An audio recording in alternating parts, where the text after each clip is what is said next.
आणि म्हणून स्वतःच्या आई वडिलांना सुद्धा लोक मानत नाहीत तेवढे बाबासाहेब आंबेडकरांना मानतात। आणि बाबासाहेब आंबेडकरांच्या नंतर ही जाणीव त्या भैयासाहेब आंबेडकरांना होती, म्हणून त्यांनी स्वतः पैसा जमा केला लोकांकडून, एक रुपया 2-2 रुपया। भैयासाहेब आंबेडकर नावाचं सूर्यपुत्र भैयासाहेब आंबेडकर आणि संस्थेच्या वतीनं जवी पवार यांनी अनेक लेखकांना बाबासाहेबांच्या किंवा भैयासाहेबांच्या बरोबर ज्यांनी चळवळीमध्ये योगदान दिलं अशा लोकांना काही त्यांचे अनुभव लिहायला सांगितले। तेव्हा आज भैयासाहेब आंबेडकर कोण होते, त्यांनी काय केलं, कुठं कुठं फिरले, कसं कसं काम केलं, ह्या गोष्टी आम्हाला किमान काही अंशी तरी त्या पुस्तकातून वाचायला मिळतात। आणि त्या भैयासाहेबांनी ते स्मारक उभं केलं।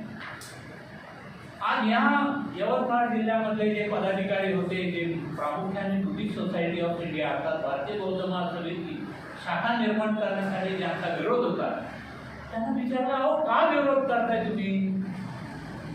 ते म्हणाले, गेले 15 वर्ष झाले आम्ही या जिल्ह्यामध्ये काम करतो, विपश्यनेचे वर्ग चालवतो, आम्ही लोकांना शांतपणे एका ठिकाणी बसायला शिकवतो, आम्ही लोकांना नशापान अंधश्रद्धा याच्यापासून दूर करण्याचं काम करतो, गावोगावी खेडोपाडी लोकांना आम्ही अंधश्रद्धेतून बाहेर काढण्याचं काम करतो। ठीक आहे, फार चांगलं आहे, आपण चांगलं काम करतात, समाज घडवण्याचं काम करताय, आणि बिघडवण्याचं काम करणार नाही। आम्ही देखील समाज घडवण्याचं काम करू, पण तरी सुद्धा तुमचा विरोध का? म्हणाले, मग आम्ही एवढे वर्ष इथे काय छक मारली का? आम्ही आमच्या संघटना, आमच्या संस्था, आमच्या शाखा निर्माण केल्या आणि समाज घडवण्याचं काम करतो, आम्ही तुम्हाला आता नव्यानं संस्था निर्माण करू देणार नाही। मी म्हटलं ठीक आहे, आपल्या सगळ्यांच्या इच्छा, आशा, आकांक्षांचा विचार करून मी त्यांचा सन्मान करतो, संघटनेची शाखा निर्माण करणार नाही।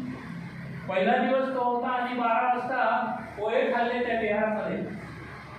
त्या दिवशी सकाळी मी आमचे मोहोड साहेब आहेत ना, मी सकाळी आंघोळीला त्यांच्या घरी गेलो। तिथे मला आंघोळ वगैरे गरम पाण्याने केल्यानंतर गरमागरम पोहे पलंगावर बसून खाल्ले। मोहोड साहेब, ताईंना इथे आणलेलं आहे का?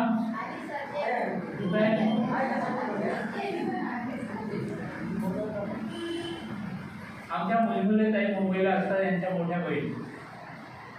मी त्यांना म्हटलं होतं की मला यवतमाळ जिल्ह्याची कामगिरी करायची आहे, आणि ताई साहेबांनी मला मोठं आव्हान दिलं। हे ते मूळ पाया आहे की ज्यांनी मला खूप मोठी ऊर्जा दिली, ताकद दिली, आणि त्यांच्याच नजरेतून हे यवतमाळ जिल्ह्याला नेतृत्व मिळालं डोळीसोबत।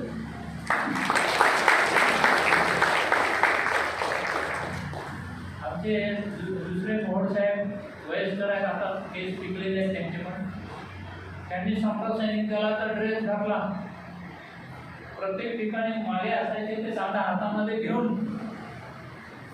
या महिलांनी त्या विहारामध्ये दुपारी आम्ही 12 वाजता पोहे खाल्ले, रात्री 8 वाजले तरी विषय ते चालू होते, आणि मी त्यांना उत्तर दिले।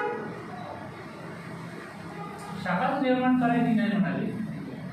या महिला सगळ्या वैतागल्या, 8 वाजले होते, चहा आला, आणि त्यांनी प्रश्न केला, म्हणाले, तो एक माणूस मुंबईहून आला आणि दुपारपासून आतापर्यंत तुम्ही नुसते प्रश्नच विचारता, आणि त्या प्रश्नाचे उत्तर दिल्यानंतरही पुन्हा पुन्हा तेच प्रश्न विचारता, तुमचं समाधान होत नाही, तुमचा विरोध आहे तसाच आहे।